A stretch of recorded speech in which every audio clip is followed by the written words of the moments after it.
मथुरा के कृष्णनगर चौकी क्षेत्र के नवनीत नगर के पास दबंगों ने एक युवक की बेरहमी से पिटाई कर दी। करीब आधा दर्जन लोगों द्वारा की गई मारपीट का लाइव सीसीटीवी फुटेज सामने आया। वीडियो में दबंग युवक को लगातार पीटते दिख रहे हैं, जबकि आसपास खड़े लोग तमाशबीन बने रहे। बताया जा रहा कि विवाद मैजिक गाड़ी की शीशे तोड़ने को लेकर हुआ था। भीलवाड़ा में नगर विकास न्याय की लॉटरी प्रक्रिया में धांधली के खिलाफ कांग्रेस कार्यकर्ताओं ने मिसाल जुलूस निकालकर विरोध प्रदर्शन किया। कांग्रेस नेता मनोज पालीवाल के नेतृत्व में निकला ये जुलूस विभिन्न चौराहों से होकर गोलपुर चौराहे पहुंचा। कार्यकर्ताओं का आरोप कि 90,000 लोगों के साथ धोखाधड़ी हुई, लेकिन अधिकारियों के खिलाफ कोई कार्रवाई नहीं हुई। भिंड में स्वास्थ्य विभाग की लापरवाही के चलते पारस जैन अल्ट्रासाउंड सेंटर पर गड़बड़ी का मामला सामने आया। एक महिला ने यहां अल्ट्रासाउंड कराया तो रिपोर्ट में एक बेबी ट्यून बताया गया, लेकिन जब उसने ग्वालियर में दोबारा जांच कराई तो रिपोर्ट में 2 बेबी ट्यून निकले। इससे सेंटर पर फर्जी अल्ट्रासाउंड कराने का आरोप लगा है।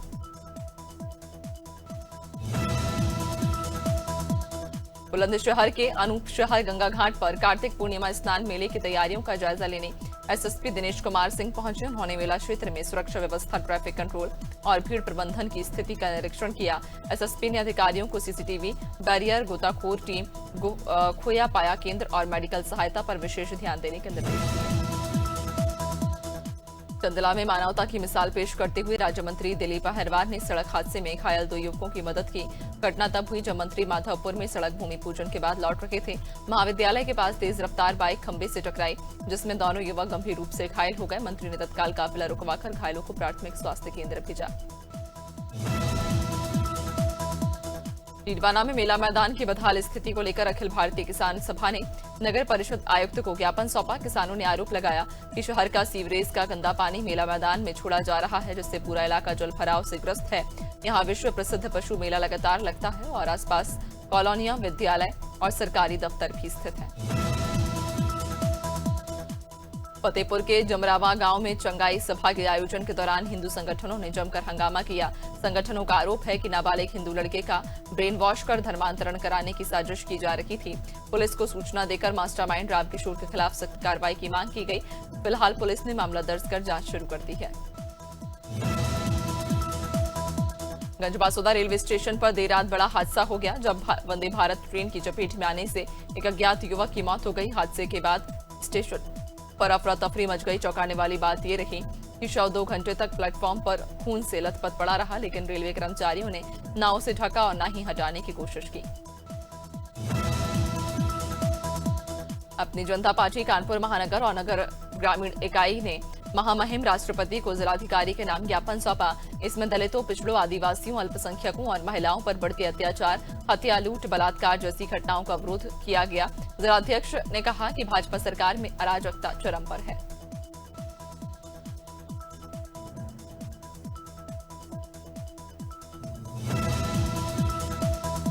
कानपुर पुलिस कमिश्नरेट ने बड़े धूमधाम से यातायात माह की शुरुआत की।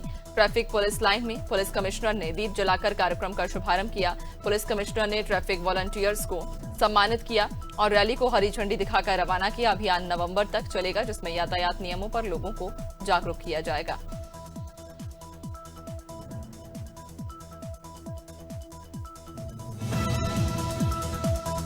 जिलाधिकारी डॉक्टर अमित पाल ने सहकारी समिति शमशाबाद का औचक निरीक्षण किया। निरीक्षण के दौरान अभिलेखों का रखरखाव अव्यवस्थित मिलने पर उन्होंने नाराजगी जताई और प्रभारी विजय सिंह को निर्देश दिए कि उर्वरक वितरण पूरी तरह नियमानुसार और बिना भेदभाव के किया जाए। डीएम ने चेतावनी दी कि शिकायत दोबारा मिली तो कड़ी कार्रवाई होगी।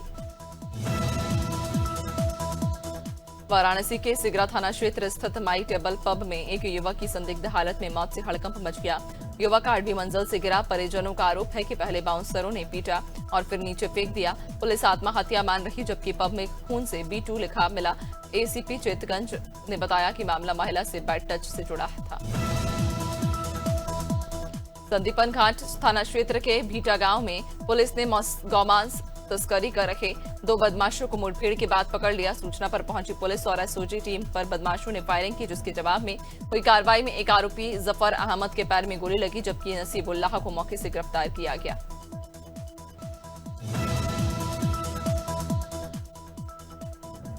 मुख्यमंत्री डॉक्टर मोहन यादव ने इंदौर बस हादसे पर गहरा दुख जताया। मुख्यमंत्री ने कहा कि ये घटना अत्यंत पीड़ादायक है। उन्होंने बाबा महाकाल से दिवंगत आत्माओं की शांति और घायलों के शीघ्र स्वस्थ होने की प्रार्थना की। उन्होंने मृतकों के परिजनों को मुख्यमंत्री स्वेच्छा अनुदान से 2-2 लाख रुपए की सहायता और घायलों के निःशुल्क उपचार के निर्देश दिए। ऊधम सिंह नगर के बाजपुर में धान तौल को लेकर बड़ा हंगामा हो गया। बताया जा रहा कि भाकियू कुमाऊं मंडल अध्यक्ष विक्की रंधावा अपने साथियों के साथ अनाज मंडी स्थित एमएसआई कार्यालय पहुंचे, जहां उनकी वरिष्ठ विपणन अधिकारी रीनू पांडे से कहा सुनी हो गई। किसान नेता ने आरोप लगाया कि अधिकारी किसानों को बेवजह परेशान कर रही हैं। भोपाल में मध्य प्रदेश स्थापना दिवस समारोह अभ्युदय मध्य प्रदेश के तीसरे और अंतिम दिन मुख्यमंत्री डॉक्टर मोहन यादव ने कहा, राज्य में विरासत के संरक्षण के साथ विकास के तीव्र प्रयास किए जा रहे। उज्जैन की ऐतिहासिक नगरी में सम्राट विक्रमादित्य महानाट्य का मंचन हमारी समृद्ध विरासत और गौरवशाली इतिहास का प्रतीक है।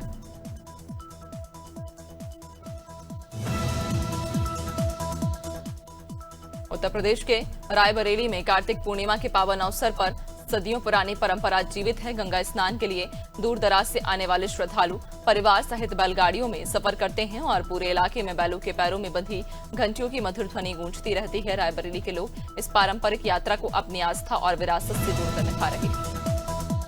बालाघाट के रूपझर थाना क्षेत्र में स्पेशल हॉक फोर्स और नक्सलियों के बीच देर रात मुठभेड़ हुई। ये फायरिंग रूपझर थाने के बिचली चौकी के पास पचामा दादर जंगल में हुई, जो रात 8 बजे शुरू होकर देर रात तक चलती रही। बताया जा रहा कि पुलिस टीम ने सर्चिंग अभियान पर निकली थी, तभी नक्सलियों ने फायरिंग शुरू कर दी। जवाब में जवानों ने भी मोर्चा संभाला।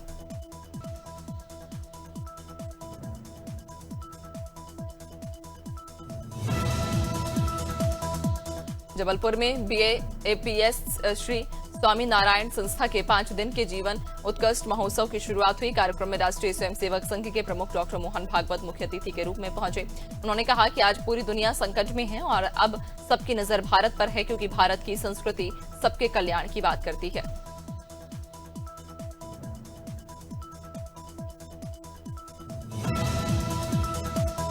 छत्तीसगढ़ राज्य स्थापना के 25 साल पूरे होने पर कोरबा में राज्योत्सव का रंगारंग आयोजन किया जा रहा है। Doctor Bhimrao Ambedkar open stadium auditorium में 3 दिवसीय कार्यक्रम के दूसरे दिन छत्तीसगढ़ की मशहूर लोक गायिका अलका चंद्राकर ने अपनी धमाकेदार प्रस्तुति से लोगों को झूमने पर मजबूर कर दिया। कार्यक्रम का शुभारंभ भाजपा जिलाध्यक्ष गोपाल मोदी ने किया। कौशाम्बी के कोखराज थाना क्षेत्र के मुरादपुर में देर रात एक अज्ञात युवक घर में घुस गया। गृह स्वामी ने सूझबूझ दिखाते हुए दरवाजा अंदर से बंद कर लिया और ग्रामीणों को बुलाया। मौके पर पहुंचे ग्रामीणों ने युवक की जमकर पिटाई की और रस्सी से बांधकर पुलिस को सौंप दिया। सूचना मिलती कि पुलिस मौके पर पहुंची और आरोपी को गिरफ्तार कर थाने ले गई। महासमुंद सिटी कोतवाली क्षेत्र में देर रात चोरी की बड़ी वारदात हुई। राजा परिवार की गर्भवती बहू को लेकर सभी सदस्य अस्पताल गए, तब चोरों ने मौका पाकर घर का ताला तोड़ा और 5.5 लाख रुपए नकद और करीबी 15 से 20 लाख के जेवरात चोरी कर लिए। सुबह टूटा दरवाजा देख पड़ोसी ने सूचना दी। पुलिस जांच में जुटी है, जबकि शहर में बढ़ती चोरियों से लोगों में दहशत है। उन्नाव के 12 सगवर थाना क्षेत्र में देर रात पुलिस और बदमाशों के बीच मुठभेड़ हुई। जगतपुर पुलिया के पास 3 बाइक सवार बदमाशों ने रोकने पर पुलिस पर फायरिंग कर दी। जवाबी कार्रवाई में एक बदमाश इमाद कुरैशी के पैर में गोली लगी, जबकि एकलव्य उर्फ अमन को गिरफ्तार किया गया। तीसरा साथी अरसद फरार हो गया। पुलिस ने मौके से तमंचा कारतूस। अलीगढ़ के खुशहालगढ़ी गांव के लोग आज भी बुनियादी सुविधाओं से वंचित हैं। यहां अंतिम संस्कार के लिए शमशान घाट तक नहीं। इसी कारण ग्रामीणों को सड़क पर ही शवदाह करना पड़ता है, जिससे आने जाने में लोगों को काफी दिक्कत होती है। बारिश के दिनों में ये परेशानी और बढ़ जाती है। ग्रामीणों का कहना कि उन्हें सरकारी योजनाओं का लाभ भी नहीं मिल पा रहा।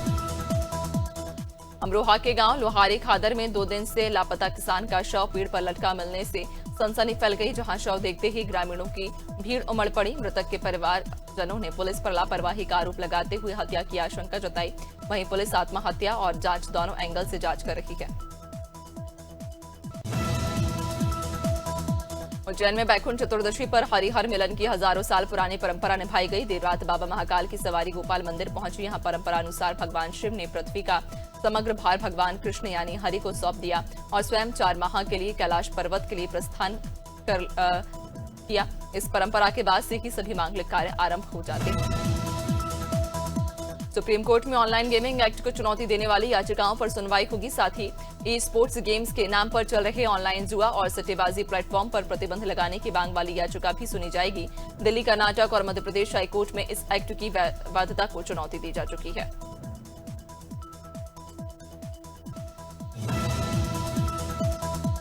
दिल्ली से बेंगलुरु जा रही एयर इंडिया की फ्लाइट को भोपाल के राजा भोज एयरपोर्ट पर आपात स्थिति में उतारना पड़ा।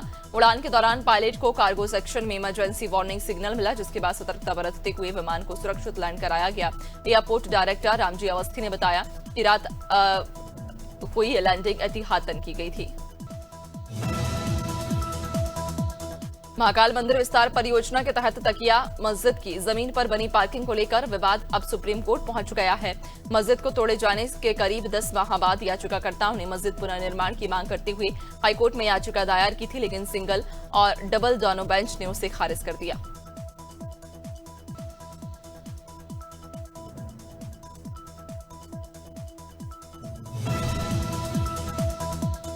निर्वाचन आयोग ने 12 राज्यों और केंद्र शासित प्रदेशों में मतदाता सूची के विशेष गहन पुनरीक्षण की प्रक्रिया शुरू कर दी है। इनमें तमिलनाडु, पुडुचेरी, केरल और पश्चिम बंगाल शामिल हैं। असम में भी अगले साल चुनाव होने हैं, लेकिन वहां फिलहाल नागरिकता की जांच किए बिना एसआईआर किया जाएगा।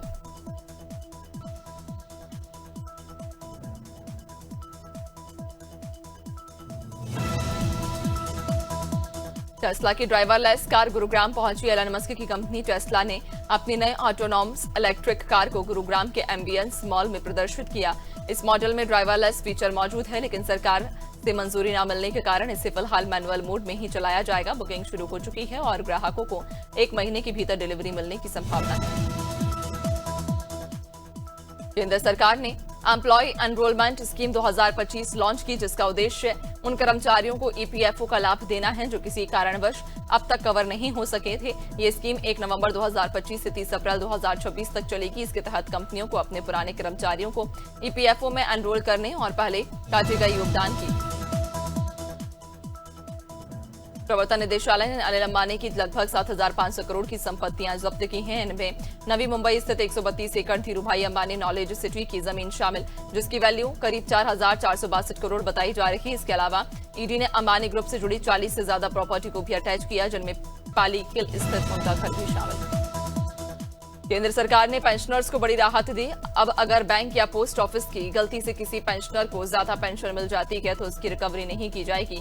हालांकि अगर पेंशनर ने जानबूझकर गलत जानकारी दी या किसी तरह का फ्रॉड किया तो ही राशि वापस ली जाएगी। ये फैसला department of pension and pensioners welfare के मेमोरेंडम पर आधारित है।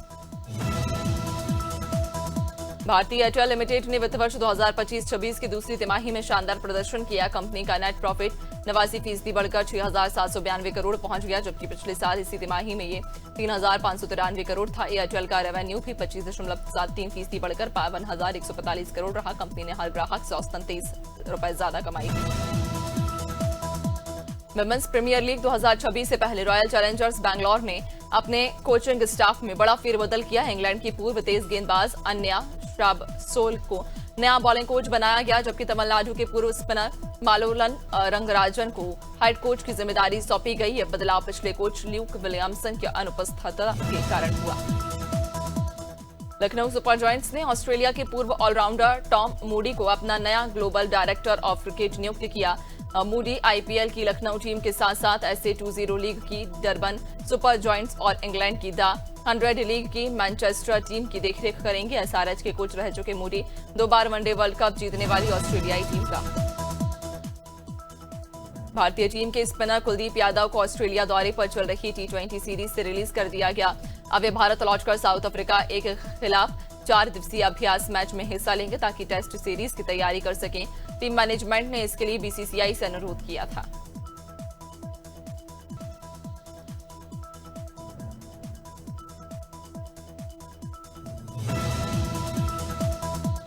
सिर्फ 7 साल की उम्र में पौड़ी की आर्या ने वो कर दिखाया जो बड़े बड़े धावक भी सोच नहीं सकते। 6 महीने की कड़ी ट्रेनिंग के बाद आर्या ने पुणे में आयोजित बीएसएफ पावर रन मैराथन में 5 किलोमीटर की दौड़ महज 24 मिनट 22 सेकंड में पूरी की और दुनिया की सबसे तेज नन्ही मैराथन धाविका बन गई। ये रिकॉर्ड अब वर्ल्ड बुक ऑफ रिकॉर्ड्स में दर्ज हो गया है।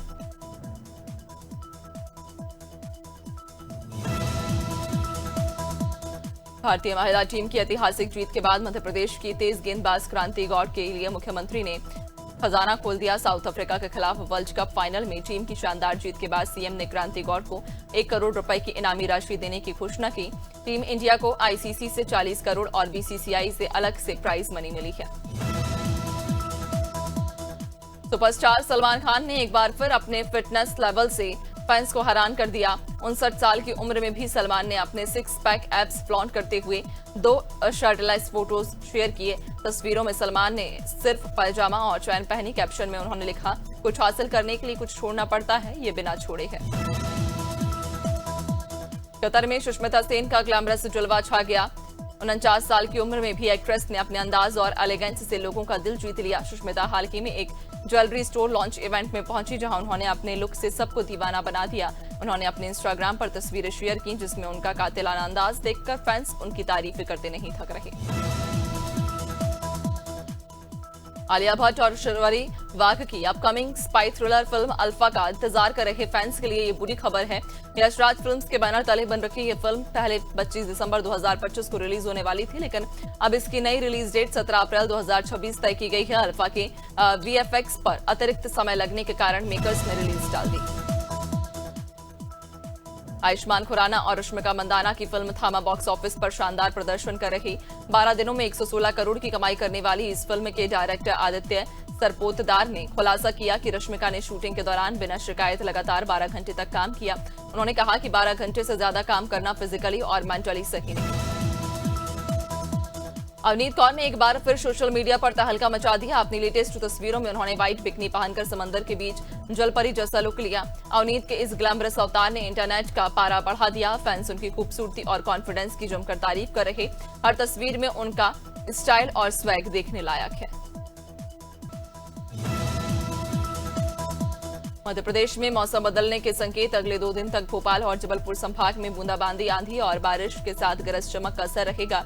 इसके बाद 6 नवंबर से रातें ठंडी होंगी, क्योंकि उत्तरी हवाएं चलेंगी, जिससे तापमान में 2 से 3 डिग्री की गिरावट संभव है। मौसम विभाग ने बताया कि पश्चिमी हिस्से में बना साइक्लोनिक सर्कुलेशन ही इस बदलाव की मुख्य वजह है।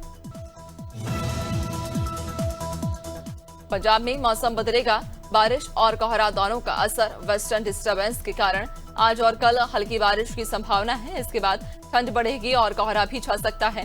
मौसम विभाग के अनुसार होशियारपुर, पठानकोट और गुरदासपुर में बारिश के आसार हैं, जबकि चंडीगढ़ में मौसम साफ रहेगा। इस बीच पटियाला और खन्ना की हवा सबसे प्रदूषित दर्ज की गई। हिमाचल में बारिश बर्फबारी के आसार हैं। येलो अलर्ट भी जारी किया गया। विभाग ने ऊना, बिलासपुर, चंबा, कांगड़ा, मंडी और हमीरपुर में आंधी तूफान का येलो अलर्ट जारी किया। अगले 2 दिन ऊंचे इलाकों में हल्का हिमपात और मैदानी क्षेत्रों में बारिश की संभावना। कल भी मौसम खराब रहेगा, जबकि 6 नवंबर से आसमान साफ हो जाएगा। छत्तीसगढ़ में आज से मौसम शुष्क रहेगा और तापमान में भी गिरावट होगी। आज से मौसम ड्राई रहने के साथ ही तापमान में 102 डिग्री की गिरावट हो सकती है। चक्रवात मोन्था का असर खत्म हो गया, मगर बंगाल की खाड़ी में बने लो प्रेशर सिस्टम से दक्षिण और पश्चिमी जिलों में हल्की बारिश और गरज चमक के आसार। अंबिकापुर में रात का तापमान 4 डिग्री सेल्सियस तक गिर गया।